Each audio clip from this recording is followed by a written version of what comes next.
Assalamualaikum warahmatullahi wabarakatuh. Alhamdulillah, wassalatu wassalamu ala rasulillah wa ala alihi wa ashabihi wa man tabi'ahum bi ihsan ila yaumil amma ba'd. Kita memuji Allah Subhanahu wa taala yang telah memberikan segala yang kita butuhkan dan yang telah menunjukkan kepada kita jalan kebenaran yang kemudian kita syukuri dengan mempelajari apa yang harusnya kita lakukan, mempelajari petunjuk yang telah Allah berikan kepada kita. Kemudian kita mencoba untuk mengkaji kitab Tauhid dari Sahih Al-Bukhari dengan beberapa alasan. Yang pertama, as-sunnah adalah masdar atau tempat sumber kedua setelah Al-Quran. Ya. Jadi kita mempelajari tauhid dari Al-Quran dan juga mempelajarinya dari sunnah Rasulullah SAW.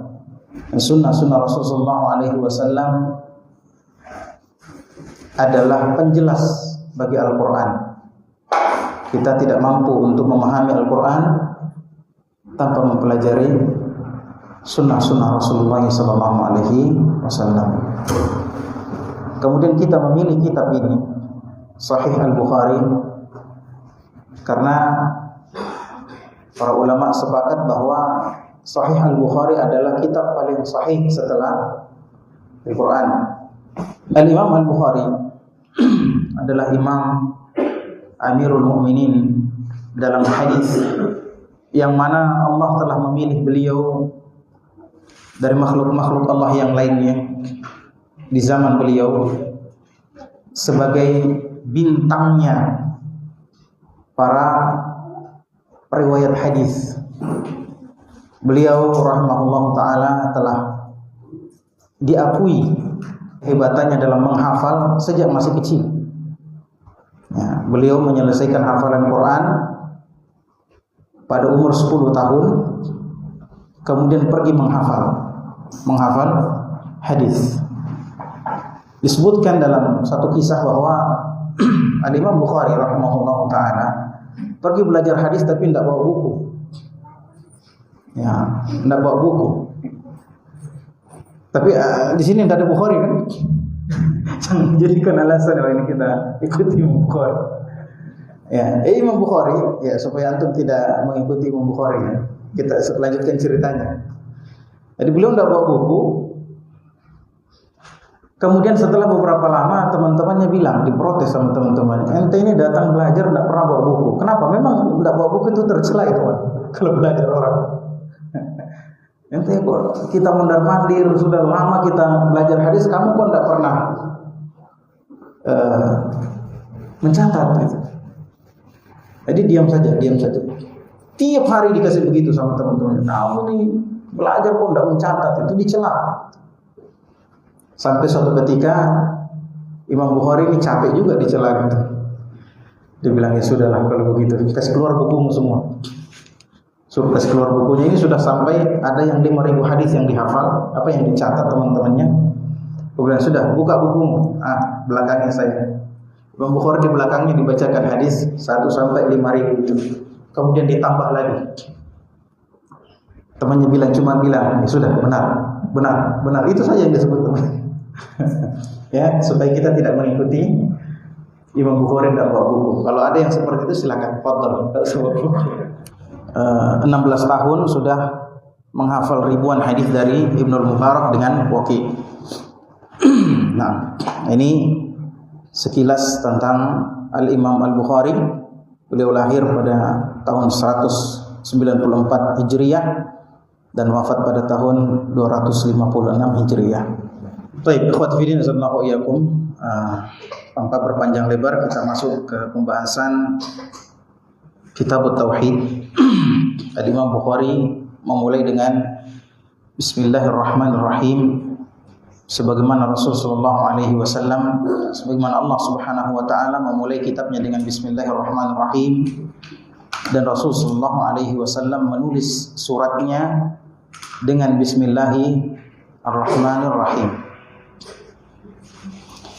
Kemudian beliau mengatakan kitabut tauhid, maksudnya adalah bab tentang tauhid. Ya.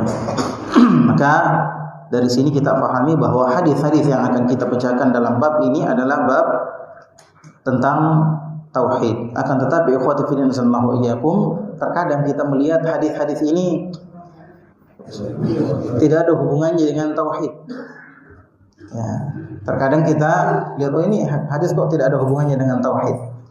Ya, maka kita harus pahami sebagaimana dijelaskan oleh para ulama bahwasannya setelah para ulama meneliti hadis-hadisnya Bukhari, mereka menemukan kecerdasan yang luar biasa pada Al-Imam Bukhari dalam meletakkan hadis-hadis tersebut. Ya. Maka insyaallah juga nanti kalau ada hadis-hadis yang seperti ini, semoga Allah memudahkan kita untuk mengingat dan menjelaskan apa alasan Al-Imam Bukhari meletakkan hadis-hadis tersebut dalam kitab At-Tauhid. Kemudian beliau mengatakan bab ma jaa fi du'a'in Nabi sallallahu alaihi wasallam ummatahu ila tauhidillah tabaraka wa ta'ala. Bab tentang dakwahnya Nabi sallallahu alaihi wasallam, ya, mengajak umatnya untuk mengesahkan Allah Subhanahu wa taala tabaraka wa taala. Ya, dan umat Nabi sallallahu alaihi wasallam ada dua. Ya, ada dua. Yang pertama adalah umat dakwah, dan yang kedua adalah umat al-ijabah. Umat dakwah itu semuanya, semua manusia, ya, semua manusia, bahkan jin ini masuk dalam umat dakwah, mukmin atau kafir. Ya, adapun umat al-ijabah, umat Nabi sallallahu alaihi wasallam yang telah menerima Islam sebagai agama mereka. Rasulullah sallallahu alaihi wasallam bersabda, "Walladzi nafsi biyadihi la yasma'u bi ahadun min hadhihi al-ummah yahudiyyun wala nasraniyyun thumma lam yu'minu bi illa kana min ashabin nar." Kata Rasulullah sallallahu alaihi wasallam, tidak ada satupun dari umat ini, baik Yahudi maupun Nasrani, yang telah mendengarkan aku, mendengarkan dakwahku, tapi tidak beriman kepadaku, kecuali dia pasti masuk ke dalam neraka. Pasti dia penghuni neraka. Ini siapa yang pastikan penghuni neraka? Nabi sallallahu alaihi wasallam. Wa ma yantiqu 'anil hawa in huwa illa wahyun yuha. Nabi Muhammad sallallahu alaihi wasallam tidak berbicara sesuai dengan hawa nafsunya, akan tetapi apa yang beliau katakan, apa yang beliau bicarakan adalah wahyu yang diwahyukan kepadanya, dan beliau memastikan umat mana saja yang tidak menjawab dakwah beliau pasti masuk neraka. Nah, ini bertentangan dengan dakwahan orang-orang liberal, ya, yang mengatakan semua agama benar dan semuanya punya jatah di surga. Ini jelas menyelisihi apa yang dibawakan oleh Rasulullah sallallahu alaihi wasallam, maka tidak perlu kita perdulikan mereka. Baik, kita masuk ke hadis pertama atau hadis ke 7366. Haddatsana Abu Asim, haddatsana Zakaria bin Ishaq an Yahya bin Abdullah ibn Sayfi an Abi Ma'bad an Ibn Abbas radhiyallahu anhuma anna an-nabiy sallallahu alaihi wasallam ba'atha Mu'adzan ila al-Yaman. Kita dalam pembahasan ini tidak akan menjelaskan riwayat-riwayat, ya, atau sanad hadisnya, siapa-siapa saja rijal hadis, kita tidak akan menjelaskan itu. Kemudian kita juga hanya akan menyampaikan penjelasan ringkas yang kita ringkas dari penjelasan para ulama, ya, sebagian ulama tentang hadis-hadis ini. Dalam hadis ini disebutkan bahwasanya Abdullah ibn Abbas radhiyallahu anhuma menyebutkan bahwasanya Nabi Muhammad sallallahu alaihi wasallam mengutus Mu'adz ke Yaman. Ini disebut dengan itlaqul kulli wa muraduhul ba'd. Ya. penyebutan secara keseluruhan, tapi yang dimaksud apa? Sebagiannya saja. Ya, karena Mu'adz tidak diutus untuk menyebarkan dakwah di seluruh Yaman, harus dikelilingi, tidak. Ya, apalagi pada zaman itu yang namanya Yaman itu lebih luas daripada Yaman itu sendiri. Ya, karena semua yang berada di bagian bagian selatan apa utara, yaitu ada disebutkan sebagai Yaman. Kemudian hadis berikutnya, haddatsani Abdullah ibn Abil Aswad, haddatsana Al-Fadl bin Al-Ala, haddatsana Ismail ibn Umayyah an Yahya bin Abdullah bin Muhammad bin Sayfi annahu sami'a Aba Ma'bad Maula Ibn Abbas yaqul sami'tu Ibn Abbas yaqul lamma ba'atha nabiyyu Mu'adzan nahwa al-Yaman qala lahu innaka taqdumu ala qaumin min ahli al-kitab falyakun awwalu ma da'awtahum ila an yuwahhidu Allah ta'ala. Dalam riwayat yang lain dikatakan ya ila yashhadu an la ilaha illallah. Ini yang banyak kita hafalkan ya. Fa idza arafu dzalika fa akhbirhum anna Allah farada 'alaihim 5 salawatin fi yawmihim wa lailatihim. Fa idza sallu fa akhbirhum anna Allah qad iftarada 'alaihim zakatan fi amwalihim tu'khadhu min ghanihim fa turaddu 'ala faqirihim. Fa idza aqarru bidzalika fakhudh minhum wa tawatta karaim amwalin nas. Baik, ini hadis sama dengan hadis yang pertama kita bacakan tadi. Kata Syekh Shalih As-Suhaimi, ya, penyebutan hadis yang pertama tadi sebelum ini karena yang pertama jalannya lebih tinggi. Ya. Jadi sama hadisnya dari Ibnu Abbas juga, bahwasanya ketika Nabi sallallahu alaihi wasallam mengutus Mu'adz ke Yaman, qala lahu innaka taqdumu ala qaumin min ahli kitab. Ya, Nabi bilang, kamu ini mau mendatangi kaum ahli kitab. Maka yang pertama kata para ulama yang bisa diambil dari sini, yang pertama adalah tugasnya para penguasa itu apa? Mengirim dai. Tugasnya para penguasa mengirim dai ke tempat-tempat yang dibutuhkan dai di sana. Seperti Rasulullah SAW mengutus Mu'adz, mengutus Hudzaifah, mengutus Ali bin Abi Thalib dan yang lainnya. Kemudian Nabi SAW bersabda, innaka taqdumu ala qaumin min ahli kitab. Kamu ini mau mendatangi kaum ahli kitab. Kenapa dikasih tahu begini? Supaya siap-siap. Nah, ini bukan pelajaran bagi panitia kajian. Ya, kalau ngundang kajian, ceritakan itu bagaimana orang-orang di sana. Ya. Jadi supaya Mu'adz ini siap-siap bahwa yang didatangi itu bukan seperti orang musyrik biasa. Ya, bukan seperti orang musyrik biasa. Ini ahli kitab. Mereka punya Taurat dan punya Injil. Meskipun yang paling pertama masuk ke Yaman itu adalah orang-orang Yahudi. Ya. Yang paling pertama masuk orang Yahudi, kemudian orang Nasrani. Ya, ini mereka tidak sama dengan orang-orang musyrik lainnya. Orang-orang musyrik lainnya itu bodoh-bodoh. Bodoh tidak, ikhwan? Orang nyembah batu bodoh atau tidak? Bodoh. Nyembah pohon kan bodoh ini. Nah, ini juga musyrik, tapi mereka ahlul kitab, punya keistimewaan. Mereka belajar, mereka ada kitabnya, ya, mereka ada rujukannya. Ya, maka persiapkan dirimu karena bisa jadi kamu akan berdebat dengan mereka yang mereka punya pengetahuan. Maka siapkan dirimu. Ya. Maka penguasa kalau mau mengutus seseorang, mengutus dai, ada namanya pembekalan dai. Ini pembekalan dainya Nabi sallallahu alaihi wasallam. Ya. Apa yang dipahami oleh ahlul kitab tentang Allah, ya. Kalau kita sekarang mau masuk misalnya ke kampus-kampus, ya harus dibekali dai-nya.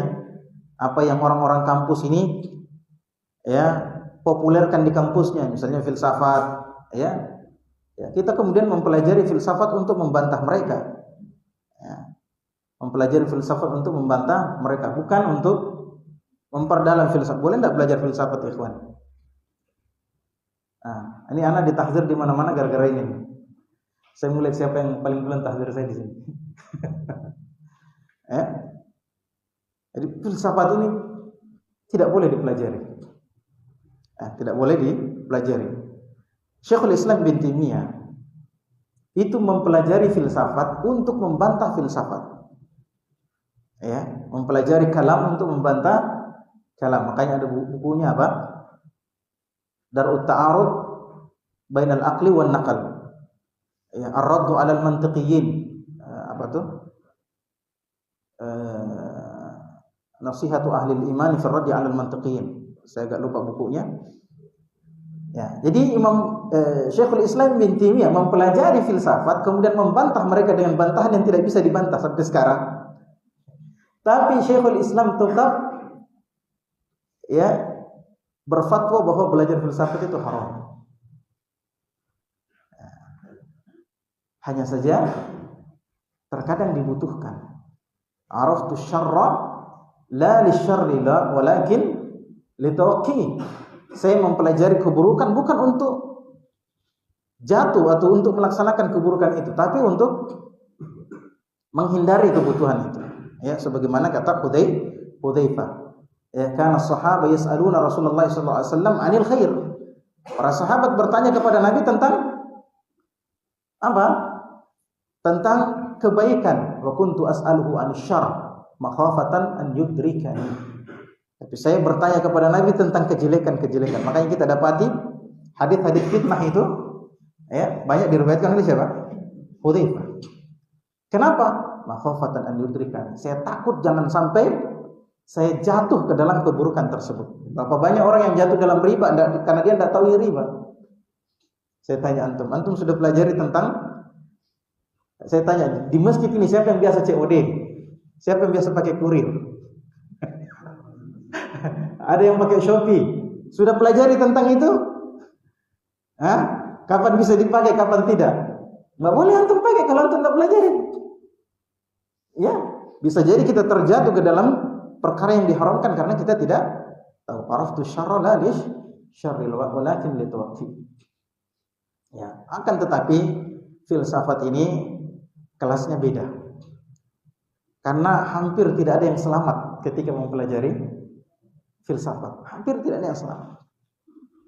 Ya, boleh belajar filsafat kan untuk membantahnya. Syekhul Islam juga begitu. Siapa Syekhul Islam bin Taimiyah?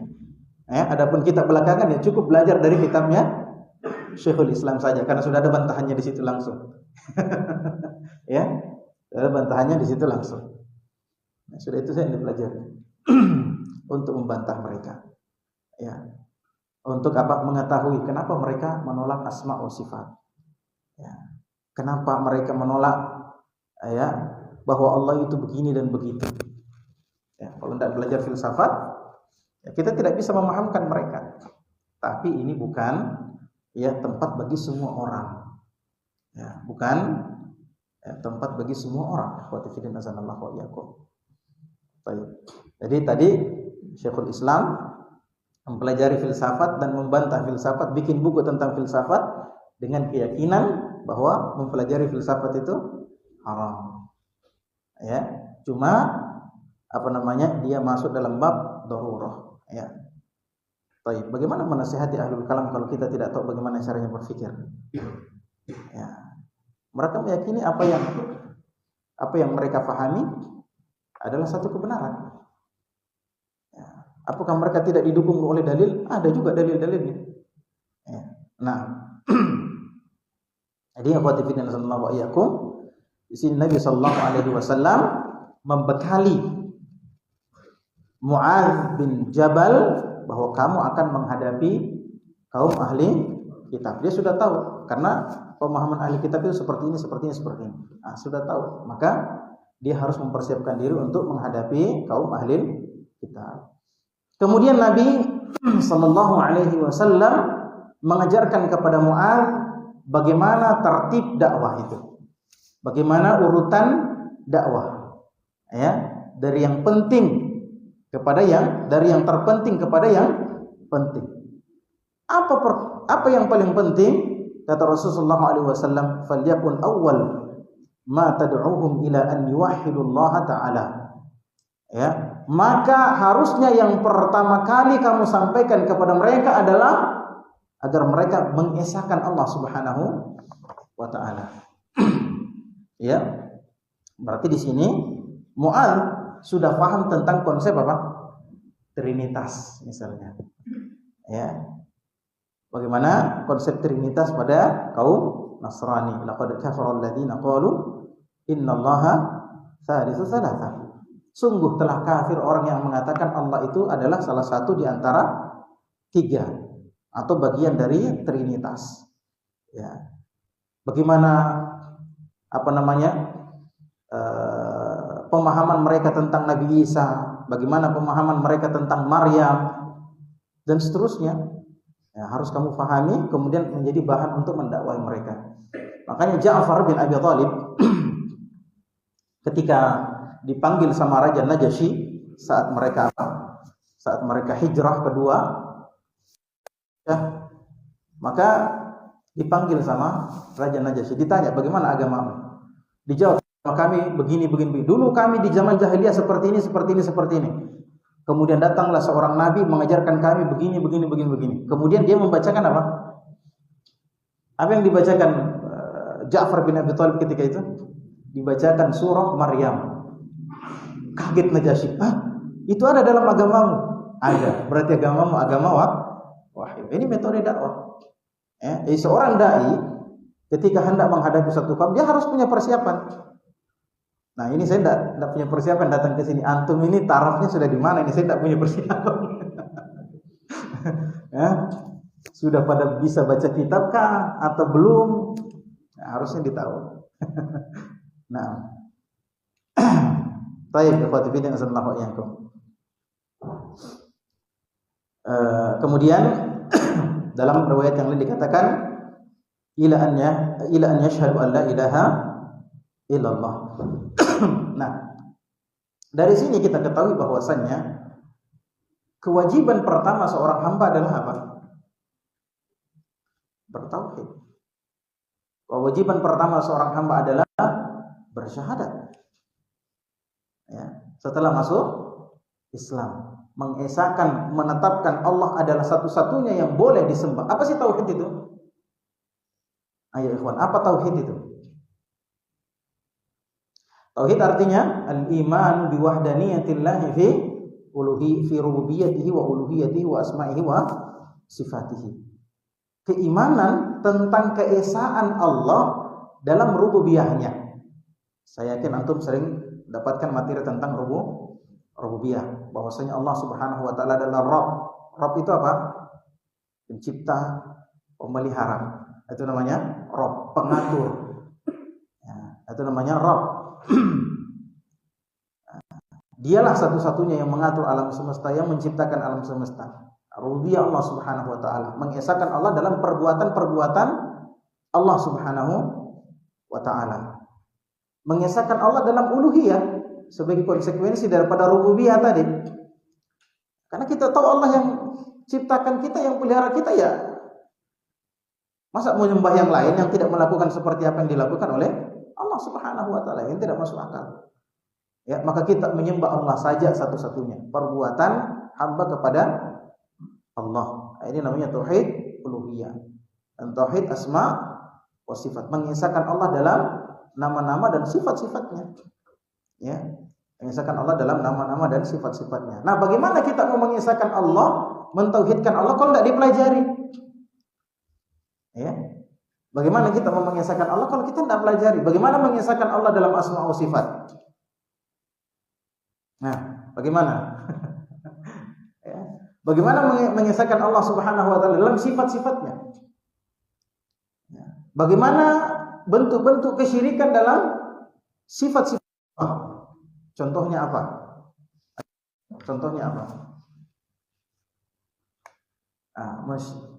Berbuat syirik kepada Allah dalam sifatnya.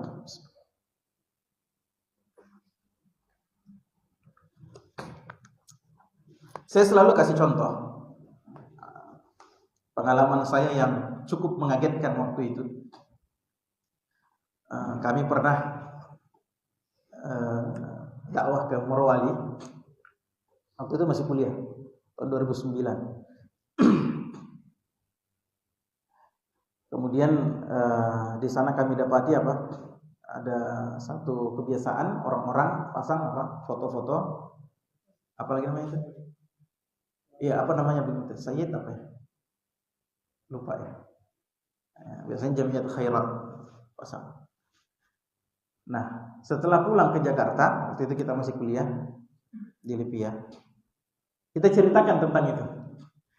Nah, ada orang Morowali yang ikut. Walillahilhamd. Sekarang dia jadi dai, masya Allah, dai Ahlus Sunnah sekarang. Waktu masih ya sudah belajar tapi masih ada sisa-sisa anunya. Kita cerita, luar biasa itu Allah, sampai foto-fotonya wali-wali mereka itu dipasang itu. Sampai seakan-akan menyembah. Tiba-tiba dia nyeletuk, itu nggak dengar di sana itu. Nanti coba. Ya, ini dia meyakini bahwa sifat mendengar, maha mendengar itu juga dimiliki oleh makhluk. Ini salah satu bentuk syirik dalam sifat. Ya, kita tidak memperpanjang di sini. Ya.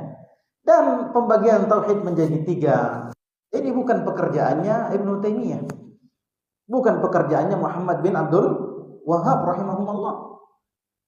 Ini sudah ada sejak zaman dulu, sejak zaman salaf. Ya, seperti yang kita bisa dapati sekarang, ya. Dalam perkataannya Abu Yusuf Al-Qadhi. Ya, siapa ini Abu Yusuf Al-Qadhi? Muridnya Imam Abu Hanifah.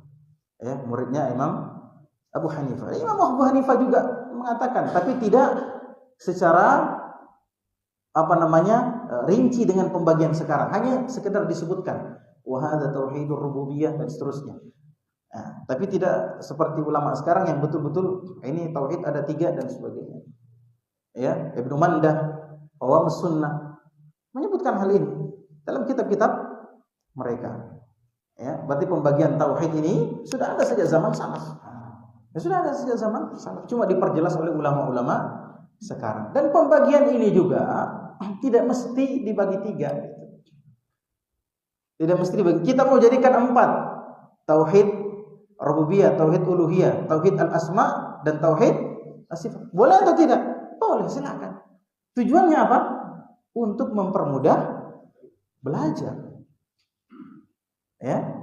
Dan ini ada dalilnya. Bid'ah atau bukan ini? Nah, kalau ada orang-orang naswaja yang datang ke antum, oh ini bid'ah ini, apa jawaban antum? Ini bukan bid'ah. Buktinya apa? Buktinya materinya sudah ada zaman Nabi sallallahu alaihi wasallam, sama dengan ilmu nahwu, sama dengan ilmu sharaf, ya, sama dengan ilmu fikih. Penamaan ilmu fikih tidak ada dulu. Zaman Nabi tidak ada sahabat yang mengatakan ini ilmu fikih, belajar ilmu fikih, tidak ada. Penamaannya belakang, ilmunya sudah ada. Ya, ilmunya sudah ada. Ini sudah disebutkan dalam ayat-ayat yang banyak. Wallahu a'lam bishawab. Nah, ini tauhid. Kewajiban pertama adalah bertauhid. Ya, tidak seperti keyakinan ahlul kalam, yang mana mereka mengatakan kewajiban pertama seorang mukallaf apa?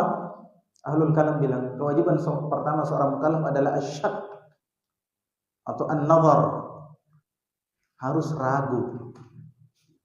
Ini kewajiban pertama, harus ragu dulu. Kalau kau mendapati sesuatu yang kau yakini, ragukan dulu. Kemudian proses dengan fikiranmu sampai engkau mendapatkan kebenaran dengan cara berfikir seperti itu. Ini bertentangan dengan apa? Dalil-dalil syariat. Kemudian ya, dengan tauhid ini keselamatan seorang hamba.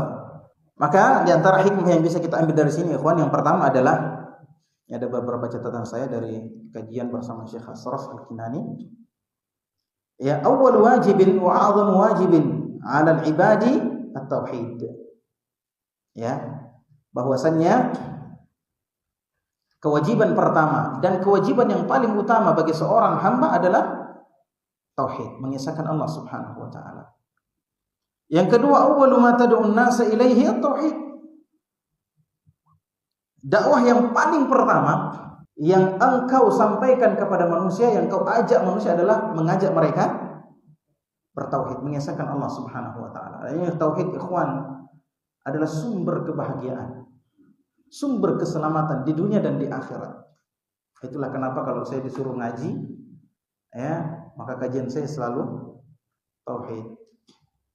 Kenapa? Karena tauhid ini adalah yang paling dibutuhkan oleh manusia untuk bahagia. Maka tidak ada pemberian yang paling baik, tidak ada pemberian yang paling mahal kecuali mengajarkan tauhid. Seorang orang tua yang mengajarkan anaknya tauhid, maka dia sedang memberikan pembekalan yang paling agung kepada anak-anaknya. Ya, makanya jadi orang tua harus tahu perkara tauhid. Ya.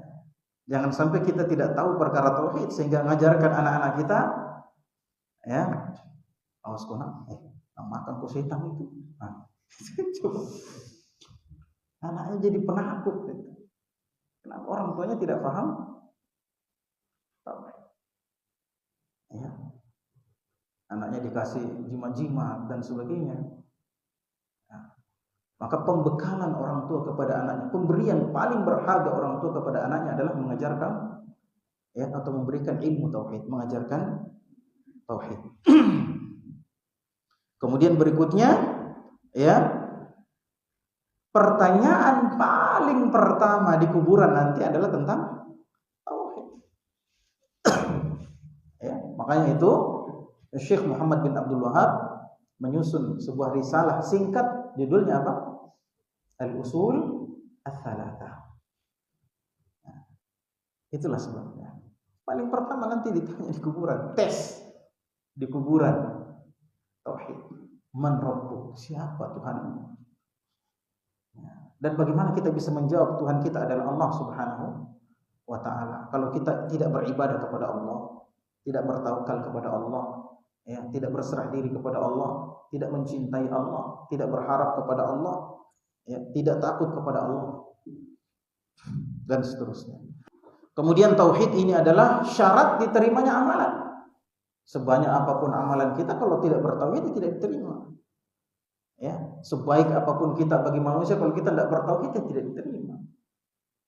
Ya.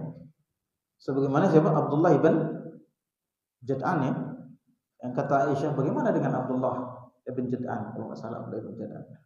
Dia orang yang baik sekali. Ini orangnya tidak pernah kering dia punya panci. Kenapa? Ada terus isinya makanan.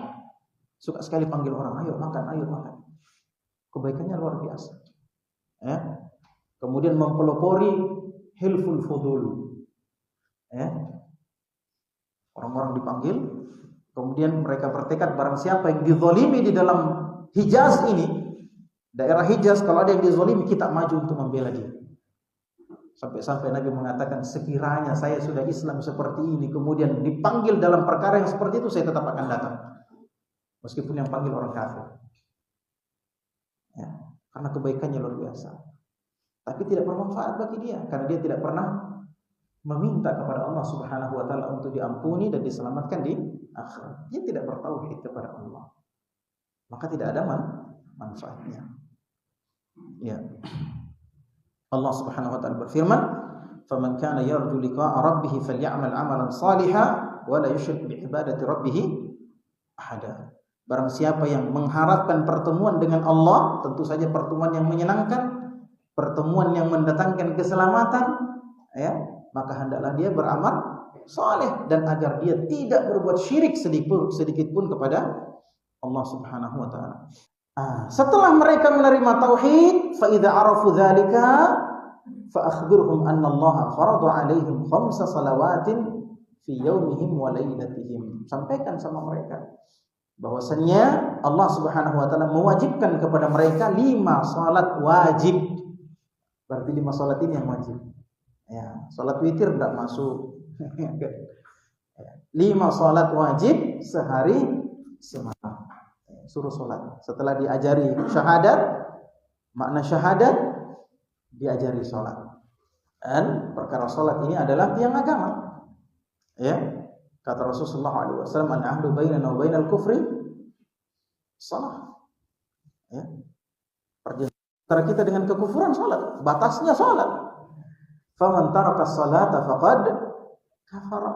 Barang siapa yang meninggal salat, dia kafir. Nabi yang bilang. Meskipun sebagian ulama, ya, sebagian saja ulama, tidak semuanya. Sebagian merinci. Barang siapa yang meninggalkan salat karena malas, ya, maka dia fasik, tidak kafir. Tapi fasik tempatnya neraka juga sama aja. Tapi paling tidak dia tidak kafir. Kalau tidak kafir berarti punya peluang masuk surga. Tapi para ulama yang lain mengatakan tidak. Di sini diumumkan oleh Nabi Sallallahu Alaihi Wasallam yang tidak sholat kafir. Apakah dia meyakini kewajiban sholat ataupun tidak? Allah Subhanahu Wa Taala berfirman, "Fawailul lil musallin alladzina hum an salatihim sahun." Celakalah orang-orang yang sholat. Wail ini adalah, kata Ibnu Abbas, wadin fi jahannam ba'idun qa'ruhu khabithu ta'amuhu. Ya, sebuah lembah di neraka jahanam yang sangat dalam, ya, yang sangat jelek baunya. Wa hadza makanu man yatahawanu bis shalah. Ini tempatnya orang yang meremehkan salat. Coba lihat, dia salat tapi tahawun 'ala shalah. Dia lalai dalam salatnya. Ketika ditanya, ya, wahai Rasulullah, siapakah orang yang lalai dalam salatnya? Kata Nabi sallallahu alaihi wasallam, alladzina akharu sholata an waqtiha. Orang yang menunda-nunda salat. Dia salat tapi menunda-nunda salat. Tempatnya di wail. Bagaimana dengan orang yang tidak salat? Maka ikhwati fillah sallallahu wa iyyakum, ajari anak-anak kita, istri kita, keluarga kita bagaimana salat. Tidak sekedar salat, tapi salat yang benar. Ya. Allah Subhanahu wa taala berfirman, "Watlu 'alaihim naba'a bani Adam bil haqqi id qarraba qurbanan fatuqbila min ahadihima wa lam yutaqabbal minal akhar qala la aqtulannaka qala innama yataqabbalu Allahu minal muttaqin." Kata Allah Subhanahu wa taala, wahai Muhammad, bacakan kepada mereka kabar tentang dua anak Adam, Qabil dan Habil. Ya, id qarraba qurbanan, ketika mereka berkurban, sama-sama berkurban, fatuqbila min ahadihima wa lam yutaqabbal minal akhar. Satunya diterima, satunya tidak diterima, padahal sama-sama kurban. Kenapa tidak diterima? Kata para ulama, yang satu berkurban bersungguh-sungguh, yang satu asal berkurban. Salat. Sama-sama kita salat, ada yang diterima, ada yang tidak. Ya, dia katakan la aqtulannak, saya akan bunuh kamu. Ya.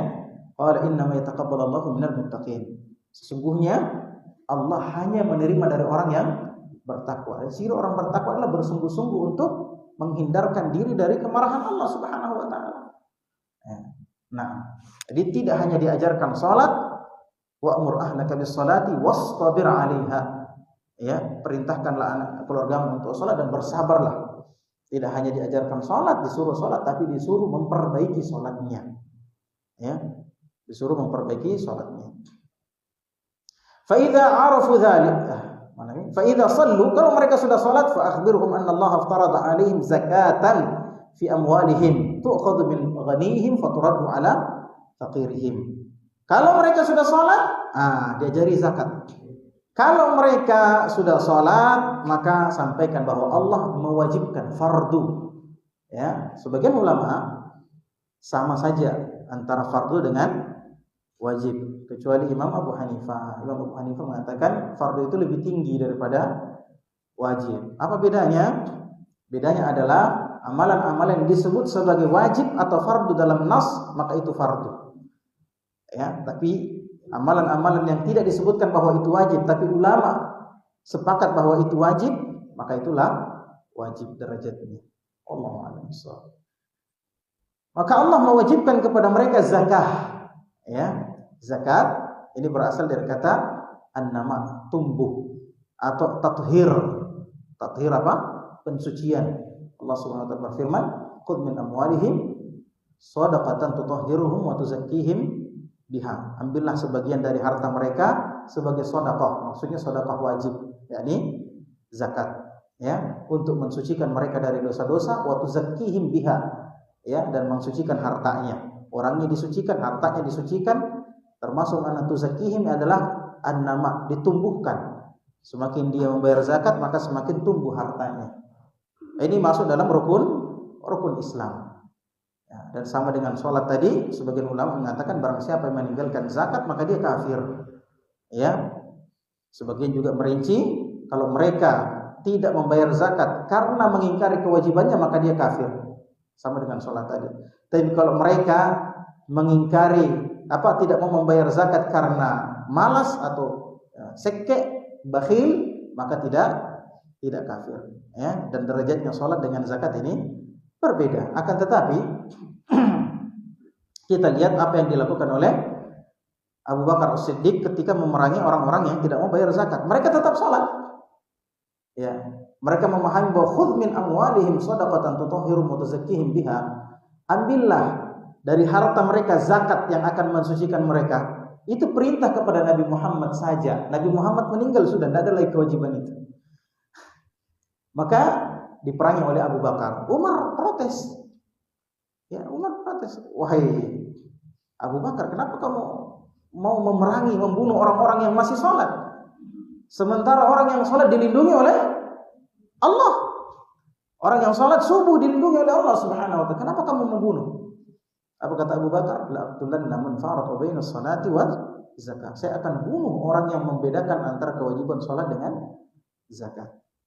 Ya, kemudian disepakati oleh Umar dan disepakati oleh para sahabat, maka mereka ijma. Barang siapa yang mengingkari zakat, kafir. Tukhudh min ghaniyihim, diambil dari orang-orang kaya mereka. Siapa yang dimaksud ghani di sini, orang kaya? Bukan orang yang banyak hartanya, tapi orang yang memiliki harta yang cukup nisabnya. Ya, kalau dia panen padi, nisabnya padi berapa ya, Pak? 900 kilogram ya.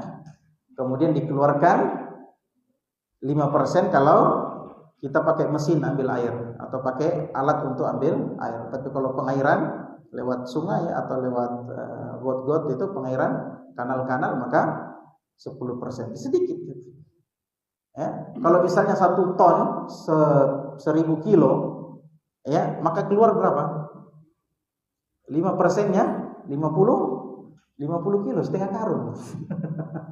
Dari 100 karung dikeluarkan cuma setengah karung. Atau kalau pengairan tadi pada hujan, maka 1 karung lah, 100 kilo ya, 1 karung. Sedikit. Dari 1000 cuma keluar 1. Nah, jadi bukan orang yang kaya baru enggak. Kalau dia sudah cukup nisabnya, dia punya harta emas 85 gram, tinggal dalam setahun, ya. Kata Rasulullah SAW, tidak ada zakat yang tidak ada haulnya. La zakata fi malin hatta yahula alaihi al-haul.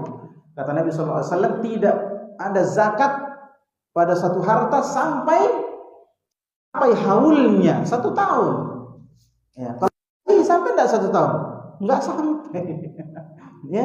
Dan kalau zakat berkenaan dengan harta, uang atau emas, itu disebut zakat mal, zakat harta. Ya. Syaratnya 2. Nisabnya ada haulnya. Zakat profesi yang dikeluarkan apa? Uang yang dizakati, uang. Iya atau tidak? Ada enggak zakatnya? Enggak ada.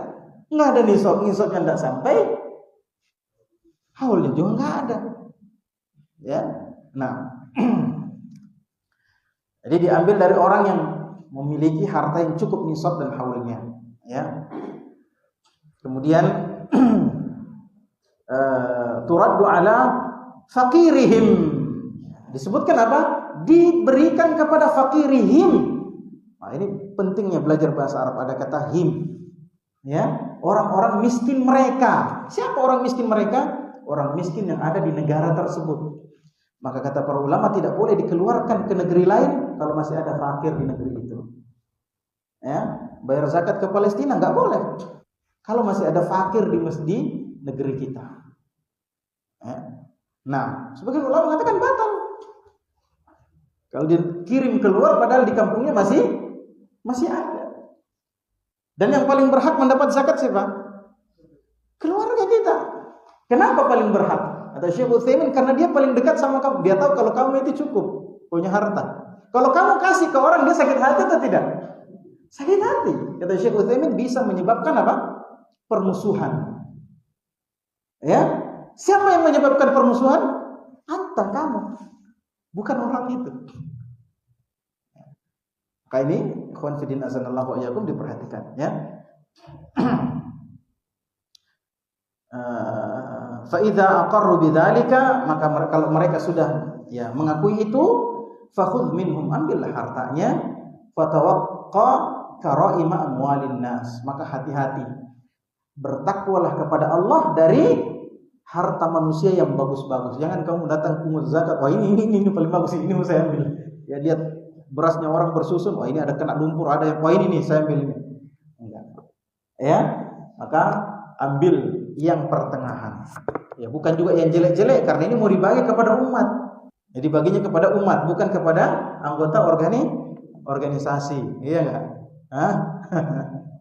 Saya pernah di satu organisasi, saya tanya, kenapa ini zakatnya hanya untuk orang di organisasi saja? Jawabannya ketuanya waktu itu, ya kita kan yang 8 asnaf itu ada di sini, di organisasi ini semua. Padahal yang dijual apa? Dakwah, pendidikan, iya kan? Coba lihat organisasi-organisasi itu. Dakwah, pendidikan, kaum muslimin, duafa. Ya duafanya ternyata mereka. La haula wala quwata illa billah.